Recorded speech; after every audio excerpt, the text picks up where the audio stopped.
আসসালামু আলাইকুম। তো আমরা গত পর্বে দেখেছিলাম আমরা কিভাবে ফন্ট চেঞ্জ করব। এখান থেকে আমরা ফন্ট কিভাবে চেঞ্জ করব, কিভাবে ফন্টের সাইজ চেঞ্জ করব, বাড়াবো বা কমাবো, কিভাবে আমরা বোল্ড করব, ইটালিক করব, আন্ডারলাইন করব, কিভাবে আমরা অ্যালাইনমেন্ট ঠিক করব। এই কয়েকটা বিষয় নিয়ে আমরা গত পর্বে শিখেছি। আজকেও কিছু বিষয় শিখব। এখনো হোম ট্যাবের বিষয় কিছু আছে। যখন আমরা এখন ওই যে হোম ট্যাবেই আছি। হোম ট্যাব থেকেই আজকে আমরা আরো নতুন কিছু শিখব ইনশাআল্লাহ। তো হোম ট্যাবের মধ্যে আমাদের যেটা আছে, আমরা যদি ১ম এই ধরি যে আমাদের এই যে লেখাটা আছে, এটা যদি আমরা মিডল অ্যালাইন করি, এই লেখাটা কিন্তু আমাদের এখন মেইন ফোকাস বা এটা আমাদের হেডলাইন। এটা কিন্তু আমাদের কি? হেডলাইন। হেডলাইনটা কিন্তু সবসময় আমাদের রাখতে হবে কি? বাকি লেখার চাইতে একটু সাইজে বড়, যেমন বাকি লেখার চাইতে যেন একটু বুঝতে সুবিধা হয় এরকম। আর হেডলাইনটা যদি আমরা আপার কেস করি, মানে সবগুলো লেখা যদি আমরা বড় হাতের অক্ষরে করি, এখন দেখেন আমরা এই যে পুরো প্যারাগ্রাফটা লিখছি, আমরা কিন্তু সাধারণভাবে যেভাবে লেখে ১ম টা বড় হাতের, বাকি সবগুলো ছোট হাতের, এভাবে যেভাবে আমরা লিখি আমরা কিন্তু সেভাবেই লিখছি। এখন আমাদের কথা হইলো আমাদের লেখার পর মনে পড়ছে যে আমাদের এগুলো সব বড় হাতের লেখার প্রয়োজন ছিল। মানে লিখলে দেখতে ভালো লাগতো। তো এখন আমরা কি করব? এখন কি এটা আমরা আবার কেটে দিব, দিয়ে নতুন করে লিখবো? একদম না। তাইলে আমরা কি করতে পারি? আমরা এই লেখাটাকে সিলেক্ট করব। সিলেক্ট করার পর আমরা কি করব? এটাকে আপার কেস করব। মানে সবগুলো লেখা বড় হাতের করব। তার জন্য আমাদের এই যে আমরা এখান থেকে যে লেখা ছোট বড় করি, তার পাশে একটা আছে বড় হাতের এ, একটা আছে ছোট হাতের কে। একসঙ্গে আছে। একটা আছে বড় হাতের এ, একটা আছে ছোট হাতের এ। এটাকে বলা হয় চেঞ্জ কেস। আমাদের লেখাটার শেপটা চেঞ্জ করব, আকার পরিবর্তন করব। এটাকে বলা হয় চেঞ্জ কেস। তাহলে আমরা কি করব? এখানে অ্যারোতে ক্লিক করব। এখানে দেখেন, এখানে হচ্ছে সেন্টেন্স কেস। আমাদের এখন যে লেখাটা আছে এটা কিন্তু সেন্টেন্স কেস আছে। সেন্টেন্স কেস বলতে সেন্টেন্স সাধারণত যেই কেসে হয় বা যেরকম গঠনটা তার আমাদের এখন সেই গঠনেই আছে। তো এখন আমরা কি করব? এখানে দেখেন কয়েকটা অপশন, একটা হচ্ছে লোয়ার কেস। লোয়ার কেস যদি আমরা করি আমাদের এখানকার যতগুলো লেখা আছে সবগুলো আমাদের ছোট হাতের হবে। আমরা করে দেই। সবগুলো লেখা আমাদের ছোট হাতের এলো। এখন আমরা এখান দিয়ে যাই। আমরা কি করতে চাইছি? Upper case. তাহলে এখান থেকে যদি আমরা আপার কেস করে দেই তাহলে আমাদের সবগুলো লেখা বড় হাতের এলো। আমাদের প্রত্যেকটা অক্ষর বড় হাতের এলো। আমাদের এখন নতুন করে কাটতে হইল না, কেটে আবার নতুন করে লিখতে হইল না। এখন কথা হইলো আমাদের কিছু জায়গায় লাগে কি আমাদের শুধু ১ম অক্ষরটা করে বড় হাতের থাকবে। যেমন আমরা যদি এইটা ধরি, ১ম টা বড় হাতের আছে, তারপর বাকি সবগুলা কিন্তু ছোট হাতের আছে। এখন আমরা যদি চাই যে প্রত্যেকটা ওয়ার্ডের ১ম অক্ষরটা আবার বড় হাতের হবে। এখন কি আমরা প্রত্যেকটা আবার কাটবো, কেটে আবার নতুন করে লিখবো, এভাবে আমরা ধরবো, এভাবে লিখবো? সম্ভব না। তাহলে আমরা কি করব? সেম আমরা যদি এখান থেকে এই লাইনটা যদি আমরা করতে চাই, আমরা সেন্টেন্স কেসে যাবো। এখানে যাওয়ার পরে এই যে capitalize each word, capitalize each word এইটা হইলো কি? মানে প্রত্যেকটা ওয়ার্ডের ১ম অক্ষরটা ক্যাপিটাল করে দেবে।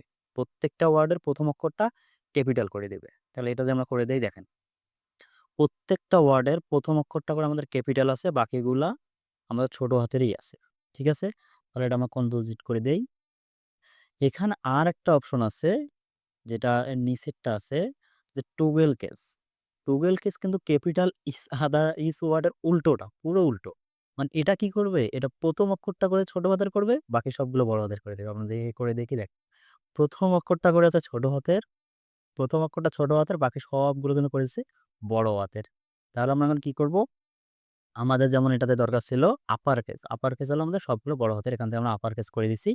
বাকিগুলো আমাদের যেমন আছে তেমনই থাক, সমস্যা নেই। তাহলে আমরা দেখলাম কি আজকে আপার কেস। এখন আমরা দেখব এটা যদি আমরা হেডলাইন, আমরা তো বোল্ড করা আগেই দেখছি, বোল্ড করে দিলাম, আন্ডারলাইন করে দিলাম। ইটালিক করলে করতে পারেন, না করলে যখন আপনার যেমন প্রয়োজন হবে আপনারা তেমন করে নেবেন। এখন কথা হলো যে এইটাকে আমরা কালার করব। আমাদের যে লেখাটা আছে, হেডলাইনটা আছে, আমাদের এটা কালার করা প্রয়োজন। এটা আমাদের কালো আছে, এটা কালার করতে। কালার আমরা কোথা থেকে করব? এজন্য আমরা যাব ফন্ট কালার। এই যেটা আছে, এটা হলো আমাদের ফন্ট কালার। দেখেন এখানে যদি আমরা মাউস নিয়ে যাই তাহলে এখানে লেখা অবস্থায় আছে ফন্ট কালার। তাহলে এখানে যদি এর উপর ডাইরেক্ট ক্লিক করি তাহলে আমাদের যে কালারটা অলরেডি সিলেক্ট আছে আগে থেকে আমাদের ওই কালারটাই এখানে দেখেন নিয়ে নিছে। কিন্তু আমরা যে কালার নিজের মতো দিতে চাই তাহলে এর পাশে একটা অ্যারো চিহ্ন আছে। এর পাশে যে আমাদের ফন্ট কালারের যে চিহ্নটা আছে এর পাশে একটা অ্যারো চিহ্ন আছে। আমরা যদি অ্যারো চিহ্নতে যাই, অ্যারো চিহ্নতে দেখেন আমাদের অনেক কালার আছে, হিউজ কালার। আমাদের যেই কালারটা প্রয়োজন আমরা সেই কালারটা সিলেক্ট করতে পারি, বা এখানে যদি আমরা মোর কালারে যাই, এখানে আমাদের আরেকটা ডায়ালগ বক্স ওপেন হবে। আমরা এখান থেকে যে কালার ইচ্ছা আমরা সেখানে নিয়ে সেই কালারটা সিলেক্ট করে আমরা যদি ওকে করে দেই, দেখেন আমাদের কালারটা কিন্তু ওই কালার হইছে। সাপোজ এখন আমরা এই কালারটাকে রেড করে দেই, যেন বুঝতে সুবিধা হয়। এই যে আমাদের কালারটা হলো কি রেড কালার হয়ে গেল। এখন এর পাশে যে আরেকটা কালার আছে, এটা হলো আমাদের লেখার পিছনের কালার। এটা হলো বিহাইন্ড দ্য টেক্সট কালার। দেখেন, টেক্সট হাইলাইট কালার। এটার নাম হলো কি টেক্সট হাইলাইট কালার বা বিহাইন্ড দ্য টেক্সট কালারও বলা যায়। আমরা যদি এই লেখাটাকে সিলেক্ট করি, সিলেক্ট করার পর এখানে যে আমরা যদি এটার মতোই যদি আমরা এইখানে ক্লিক করে দেই এবিতে, তাহলে আমাদের নিচের যে কালারটা অটোমেটিক সিলেক্ট আছে আমাদের ওইটাই চলে আসবে। আর আমরা যদি নিজের মতো কালার দিতে চাই তাহলে এর পাশে একটা অ্যারো চিহ্ন আছে, আমরা এখানে যাব। এখানে যাওয়ার পর আমাদের যেই কালারটা প্রয়োজন, যেই কালারটা মনে হবে যে হ্যাঁ এটা যায়, আমরা সেই কালারটা সিলেক্ট করে দিতে পারি। তাহলে এখান থেকে আমি কালোটা দিলাম। আর লেখাটার কালার যদি আমরা সাদা করে দিই তাহলে কালোর উপর কিন্তু সাদা কালার ভালো ফুটবে। দেখেন, কালোর উপর সাদা ফুটছে ভালো। এইটা হলো আমাদের কালার। এটা হলো আমাদের ফন্ট কালার, এটা হলো আমাদের ফন্ট কালার, এটা হলো বিহাইন্ড দ্য ফন্ট কালার বা টেক্সট হাইলাইট কালার। আচ্ছা, এটা দেখানোর জন্য দেখালাম। এখন এখানে আছে আমরা যে এই ২ টা বাদ দেই। আচ্ছা, বাদ দিয়ে যদি আমরা এখান থেকে আন্ডারলাইনটা বাদ দিয়ে দেই, তাহলে দেখেন এর পাশে আরেকটা এ আছে। এখানে একটা এ আছে, এটা হলো টেক্সট ইফেক্ট। আমাদের যে টেক্সটটা আছে এটাতে আমরা ইফেক্ট দিতে চাই। মানে একটু বাকি লেখার চাইতে একটু ডিজাইনিং হবে, একটু আলাদা হবে, একটু দেখতে ভালো লাগবে এরকম কিছু। তো আমরা যে টেক্সট ইফেক্টে যাই, এখানে যদি আমরা ক্লিক করি তাহলে দেখেন এখানে টেক্সটের কয়েকটা ইফেক্ট চলে আসছে। আমরা এখান থেকে যেইটা প্রয়োজন, যেইটা মনে হয় ভালো লাগতেছে, যেইটা আমাদের মনে ধরতেছে আমরা এখান থেকে কিন্তু সেটা সিলেক্ট করে দিতে পারবো। এখান থেকে যদি আমরা সাপোজ এইটা দিয়ে দিলাম, দেখেন আমাদের টেক্সটটা কিন্তু একটা সুন্দর ডিজাইনে চলে আসলো। একটা সুন্দর ইফেক্ট তৈরি হলো। এখন যদি আমরা এটা সাইজটা বাড়াই দেই, দেখেন দেখতে কিন্তু ভালো লাগতেছে। হেডলাইন হিসেবে খারাপ না, সুন্দর লাগতেছে। তো এখান থেকে আমরা যেটা ইচ্ছা আমরা সেটা দিতে পারি। আমাদের মন মতো আমরা একটা দিতে পারি। এখানে আরো অনেকগুলো ইয়ে আছে, এগুলো আপনারা ঘুরে দেখতে পারেন। এখানে শ্যাডো দেয়া যাবে, এখানে রিফ্লেকশন করা যাবে। এখানে আরো অনেক ডিজাইন আছে। অত গভীরে আজকে না যাই। তো আমাদের এখানে দেখলাম কি টেক্সটে কিভাবে কালার দেব, টেক্সটের নিচে কিভাবে কালার দেব, টেক্সটটাকে কিভাবে হাইলাইট করব, টেক্সটটাকে কিভাবে ইফেক্ট দিব। আর এখানে দেখলাম কি টেক্সটটাকে কিভাবে আপার কেস করব। আচ্ছা, এই কয়েকটা জিনিস আমাদের এখান থেকে গেল। এই যে এখানে কয়েকটা জিনিস আছে, এখানে দেখেন আমাদের ফন্ট যে লেখাটা আছে, এটা হলো ফন্টের একটা ডায়ালগ বক্স। এখানে যদি আমরা অ্যারোতে ক্লিক করি, এখানে আরেকটা ডায়ালগ বক্স ওপেন হয়। আমরা যে এখানে যে এত কিছু কাজ করলাম, সব কাজ কিন্তু আমরা এখান থেকেও করতে পারি। যেমন আমরা ফন্ট দিয়েছিলাম, এখান থেকে আমরা ফন্ট চেঞ্জ করতে পারবো। এখানে দেখেন ফন্ট আছে, ফন্ট চেঞ্জ করতে পারবো। ফন্টটা আমাদের রেগুলার হবে না বোল্ড হবে না ইটালিক হবে, এখান থেকে আমরা করে দিতে পারবো। ফন্টের সাইজ আমরা কত দিব সেটা এখান থেকে সিলেক্ট করতে পারবো। এখান থেকে আমরা ফন্টের কালারটা কি দিতে চাই সেটা আমরা এখান থেকে সিলেক্ট করে দিতে পারবো। ফন্টে আমরা আন্ডারলাইন দিব কিনা এটা আমরা এখান থেকে দিতে পারবো। আমাদের যে সিলেক্ট করবো ফন্টটা সেটাতে আন্ডারলাইন দিব কিনা। আবার সে আন্ডারলাইনের যদি কোনো কালার দিতে চাই, সাপোজ আমি দেখাই। এটাকে আমরা যদি সিলেক্ট করি, সিলেক্ট করার পর আমাদের ফন্টের এখানে অ্যারোতে ক্লিক করি। এখানে যদি আমরা একটা আন্ডারলাইন দেই, সাপোজ এই আন্ডারলাইনটা দিলাম। দিয়ে যদি আমরা আন্ডারলাইনের একটা কালার দিতে চাই, রেড কালার দিয়ে ওকে করে দিলাম। দেখেন, এখানে কিন্তু আমরা যেটা সিলেক্ট করছিলাম এখানে একটা আন্ডারলাইন চলে আসছে এবং লাল কালারে চলে আসছে আমরা যেটা চাইছিলাম। আচ্ছা, তাহলে আজকে এই কয়টা গেল। এখন আমরা দেখব আমার কিছু স্টুডেন্ট আছে সায়েন্সের স্টুডেন্ট, তাদের প্রজেক্ট করার প্রয়োজন হয়। মাঝে, মাঝে প্রয়োজন পড়ে কি সাবস্ক্রিপ্ট বা সুপারস্ক্রিপ্টের প্রয়োজন পড়ে। দেখেন, এই যে সাবস্ক্রিপ্ট বা এই যে সুপারস্ক্রিপ্ট এগুলোর প্রয়োজন পড়ে। এগুলো মূলত কি? এগুলো কিসের প্রয়োজন পড়ে এটা দেখাচ্ছি। আমরা যদি সাপোজ লিখি, পানির সঙ্গে যদি লিখতে চাই আমরা H2O, আমরা যদি H2O দিয়ে পানির সঙ্গে লিখতে চাই, হ্যাঁ, আমার এটা কি কোন পানির সঙ্গে হইলো? আমাদের 2 টা থাকতে হবে উপরে। ঠিক আছে না? আমাদের এটা থাকতে হবে, তাইলে আমাদের এটা 2 থাকতে হবে নিচে, সরি 2 থাকতে হবে নিচে। তাহলে আমরা লিখব কিভাবে? সাপোজ যদি লিখি H লিখে যদি আমরা 2 লিখি, 2 লিখলাম, O লিখলাম। এখন এটাকে আমরা কি করতে হবে? সুপারস্ক্রিপ্ট করতে হবে। আমি যদি কন্ট্রোল ডি দেই তাহলে আমাদের ওই ডায়ালগ বক্সটা ওপেন হবে। কন্ট্রোল ডি দিলেও এই ডায়ালগ বক্সটা আমাদের ওপেন হবে।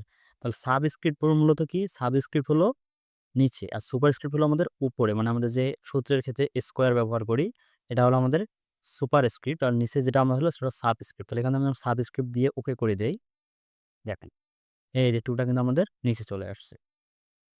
সেম ভাবে যদি আমরা সুপারস্ক্রিপ্ট দিতে চাই, যেমন আমরা যদি দেই a plus b whole square, আমরা যদি দেই a plus b whole square 2 যদি দেই, দেখেন হোল স্কোয়ার হইল না। কিন্তু আমরা যখন এটা সিলেক্ট করব, সিলেক্ট করার পর কন্ট্রোল ডি দিয়ে যাব, যাওয়ার পর এখান থেকে আমরা সাবস্ক্রিপ্ট করে দিব, তো সুপারস্ক্রিপ্ট করে দিব।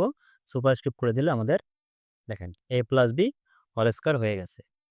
এই কাজ দুইটা আমরা কিন্তু এখান থেকেও করতে পারি। এই যেখানে দেখেন এক্স এর উপর একটা স্কোয়ার আছে, আর একটা আছে এক্স এর নিচে আছে, ঠিক আছে? এটা হলো সাবস্ক্রিপ্ট, এটা হলো সুপারস্ক্রিপ্ট। তাহলে এটা আমরা কিভাবে করব? আমরা যদি এগুলো ডিলিট করে দেই, সাপোজ যদি লিখি এইচ, আমরা দুইভাবে করতে পারি। আমরা করতে পারি কি এইচ টু ও লিখতে পারি, লিখে এটাকে সিলেক্ট করে যদি আমরা এটা করে দেই সেটাও করতে পারি। আবার আমরা যদি এইখানে আসার পর আমরা এটা ওপেন করে দেই, ওপেন করে দিয়ে যা লিখবো সেটা সব কিছু উপরে হবে। এটা সিলেক্ট করে যা লিখবো সব উপরে হবে। আবার সাপোজ আমরা লিখলাম এটা আমাদের একটু নিচে, তাহলে ওটা নিয়ে আমরা 2 লিখলাম। 2 লেখার পর আবার যখন আমরা সাধারণ লিখবো এটাকে আবার বন্ধ করে দিয়ে আবার যদি ও লিখে দেই তাহলে এটা বন্ধ হয়ে গেল। তাহলে আমাদের যেটা সিলেক্ট করা থাকে, সিলেক্ট আগে থেকে করে যদি আমরা কিছু লিখি সেটা আমাদের সবকিছু নিচে হবে। আবার যদি বন্ধ করে দেই তাহলে সবকিছু স্বাভাবিক হবে। বোঝা গেছে? এইটা হলো সাবস্ক্রিপ্ট এবং সুপারস্ক্রিপ্টের কাজ। এখন এখানে আরো কয়েকটা বিষয় আছে যেগুলো দেখাইতে চাই। সাপোজ আমরা যদি এখানে কিছু সিলেক্ট করি, একটা লাইন সিলেক্ট করলাম। সিলেক্ট করার পর যদি আমরা অ্যারোতে যাই বা কন্ট্রোল ডি দিয়ে যদি আসি, এখানে দেখেন কিছু অপশন আছে। এখানে আছে স্টিক টাচ আছে, ডাবল আছে। এখানে যদি আমরা এটা করে দেই তাহলে দেখেন লেখার মাঝে এই যে এখানে দেখাইতেছে লেখার মাঝে একটা কাটা দাগ আসবে। অনেক লেখার মাঝে কিন্তু এরকম থাকে, একটা কাটা দাগ আসবে। আর যদি ডাবলটা করে দেই তাহলে ২টা কাটা দাগ আসবে। দিয়ে যদি আমরা ওকে করে দেই দেখেন আমাদের লেখার মাঝে ২টা কাটা দাগ চলে আসছে। এখান থেকে আমরা আবার গেলাম, আমাদের এটা প্রয়োজন নাই, তখন একটা দিয়ে যদি ওকে করে দেই তাহলে দেখেন একটা চলে আসছে। ঠিক আছে? এটা হলো এখানকার কাজ। এটা হলো ফন্টের কাজ। এখান থেকে আমরা ফন্টে এরকম ডিজাইন করতে পারবো, ফন্টে কালার।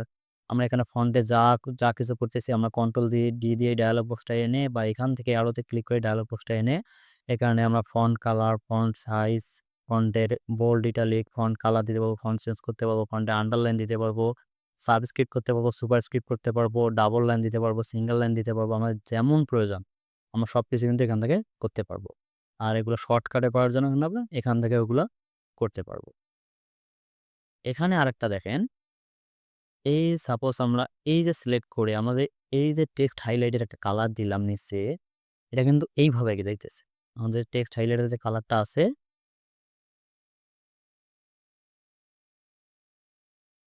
আমরা এটাকে সিলেক্ট করি, সিলেক্ট করে এই যে টেক্সট হাইলাইটের যে কালারটা আছে এইভাবে গেল। কিন্তু আমরা এই এখানেও কিন্তু দেখেন একটা কালার আছে। এখানেও কালার অপশন আছে। এটা হয় কি, এটা যখন আমরা এইখান থেকে সিলেক্ট করব, এটা পুরো একটা লাইনে কালার দিবে। অথবা এটা যদি আমরা ফাঁকা জায়গায় নিয়ে যেয়ে দেখাই, এই দেখেন কার্সরটা এখানে ফাঁকা জায়গায় আছে, এখানে যদি আমরা এই কালারটা ইউজ করি, তাহলে এটা পুরো একটা লাইনে কালার দিবে। এটা পুরো একটা লাইনে কালার দিবে। আর এখান থেকে যদি আমরা এতটুকুও সিলেক্ট করি, তাহলে দেখেন এখান থেকে আমরা নিচের কালারটাও দিতে পারি। এই যে আমাদের এইটার কাজ এটার দ্বারাই সম্ভব। আবার যদি আমরা অল সিলেক্ট করে এটা থেকে কালার দেই, তাহলে পুরো পেজটাতে কালার দেবে। তাহলে কি পুরো পেজটাতে এটা দিয়ে কালার দেয়া যাবে। আচ্ছা, কন্ট্রোল জেড। শেষের আগে একটা জিনিস দেখাই। আর একটা জিনিস যে এখানে আমাদের এই যে একটা আছে এটা হলো লাইন স্পেসিং। আমাদের যে প্যারাগ্রাফটা আছে এটা প্যারাগ্রাফের মধ্যে একটা স্পেস তৈরি করে। যেমন আমাদের এই লাইন থেকে এই লাইনের মধ্যে স্পেসটা কতটুকু হবে? তাহলে আমরা যেটা সিলেক্ট করি, সিলেক্ট করে যদি আমরা এইখানে যাই, দেখেন এখানে এখন আমার হচ্ছে 1.15, এটা আমাদের লাইন স্পেস। আমরা যদি কমাই দেই তাহলে ওটা কমবে, আর যদি আমরা বাড়াই দেই তাহলে দেখেন আমাদের প্রত্যেকটা লাইনের মধ্যে স্পেসটা বাড়তেছে এবং কমতেছে। এটার মাধ্যমে আমরা লাইনের মধ্যে স্পেস বাড়াইতে এবং কমাইতে পারি। এটা হলো আমাদের লাইন স্পেসিং এর কাজ। তো ঠিক আছে, আজকের মতো এই পর্যন্তই। আল্লাহ হাফেজ। ভিডিও ভালো লাগলে অবশ্যই লাইক করবেন, কমেন্ট করবেন, শেয়ার করবেন এবং নতুন হলে ফলো এবং সাবস্ক্রাইব করে পাশে থাকবেন। ধন্যবাদ।